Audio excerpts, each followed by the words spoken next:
साधु संगत जी प्रेम से कहना धन निरंकार जी। साध संगत जी, आशा करती हूँ सदगुरु माँ की कृपा से आप सभी लोग अच्छे होंगे, खुशहाल होंगे। दासी आज आप लोगों के बीच एक सुंदर सी साखी लेकर आई है, आधा किलो आटा। साध संगत जी, एक नगर में एक सेठ रहता था जो महान संपत्ति का स्वामी था। उसके मन में एक दिन विचार आया। वो अपने मंत्री से कहा, अपने लेखाकार से कहा, मेरे संपत्ति का ब्यौरा बनाओ। मंत्री ने कहा जी जरूर। और 2 दिन के बाद वो सेठ के सामने ब्यौरा लेकर पहुंचा और बोला, राजा या सेठ जी, आपके पास इतना धन संपत्ति है कि आपकी 7 पीढ़ी बिना पूछे किए धरे ही भोजन करेगी या खाएंगी।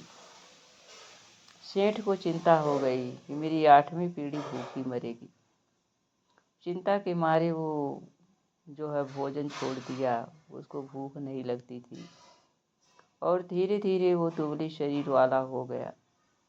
सेठानी यह देख करके बहुत चिंतित होती थी। एक दिन सेठ से कहा, आप किसी संत के पास जाइए, आपको जरूर कोई रास्ता देंगे। सेठ जो है सीधा संत समागम पहुँचे। वहाँ पर समागम चल रहा था। समागम समाप्त होने के बाद एक संत के चरण पर गिर पड़े और पूछा, अपनी सारी समस्या रख दिया कि मुझे कोई ऐसा उपाय बताइए कि मेरे पास अपार धन संपत्ति आए, मेरी आने वाली अगली पीढ़ियाँ जो है भूखों ना मरें। संत ने कहा, ऐसी बात है, ये तो बहुत आसान बात है। आपके पास अपार धन संपत्ति आएगी, लेकिन आप नगर के एक छोर पर कोने में एक बुढ़िया झोपड़ी में रहती है। वो हर तरह से कंगाल है।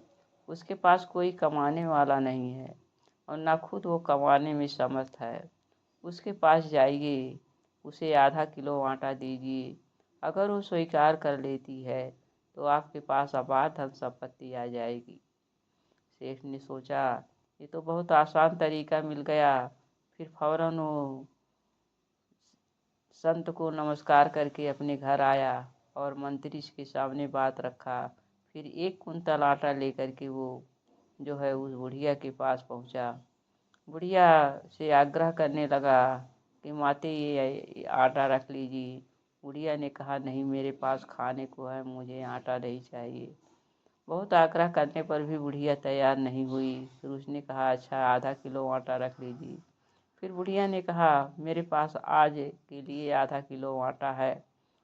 सेठ ने कहा, कल के लिए रख लीजिए। बुढ़िया ने कहा, कल के लिए क्यों चिंता करूं मैं, आज के लिए मेरे पास है, कल की मुझे कोई चिंता नहीं है। जो प्रबंध करता है वो कल भी प्रबंध कर देगा, आज से मैं क्यों रखूं। साध संगत जी, बुढ़िया की बात को सुनकर सेठ की आंखें खुल गईं और उसकी सारी चिंता दूर भाग गई। साध संगत जी, कहने का भाव है कि हम जो है इसी कल के लिए हम मरते चले जा रहे हैं। इतना कमाने में जुटे हैं कि 2 मिनट, 4 मिनट, 1 घंटे का समय भी परमात्मा के लिए नहीं निकालते हैं। कल के लिए, कल हमारे बेटे के लिए क्या होगा, बेटी के लिए क्या होगा, इसके लिए धन इकट्ठा कर दे, उसके लिए धन इकट्ठा कर दे, इसी में मरते चले जाते हैं। जबकि ये परमात्मा हर पल जो है हमारे सामने हाजिर नाजिर है।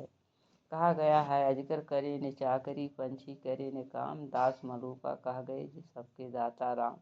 यानी ये सब जो है कौन सी नौकरी चाकरी करते हैं, इनका भोजन भी बहुत ज़्यादा है। और जो है पंछी जो है कौन सा नौकरी करती, कौन सी खेती बाड़ी करती है, लेकिन दिन भर उसका पेट भर जाता है। साथ संगत जी, या हम भी विचार करें, हम धन इकट्ठा करें, लेकिन इतना ना इकट्ठा करें कि 7 पीढ़ी के लिए सोचें, बल्कि हम वर्तमान में जिएं। वर्तमान में जिएंगे तो खुशहाल रहेंगे। बाकी समय हम परमात्मा के ध्यान और वंदन में लगाएं, संतों की सेवा में लगाएं, संतों के चरणों में अपने नतमस्तक होकर रहें। तो साथ संगत जी, हमारा जीवन सुधर जाएगा हमारे मानव जीवन का कल्याण हो जाएगा। प्यार से कहना, धन निरंकार जी।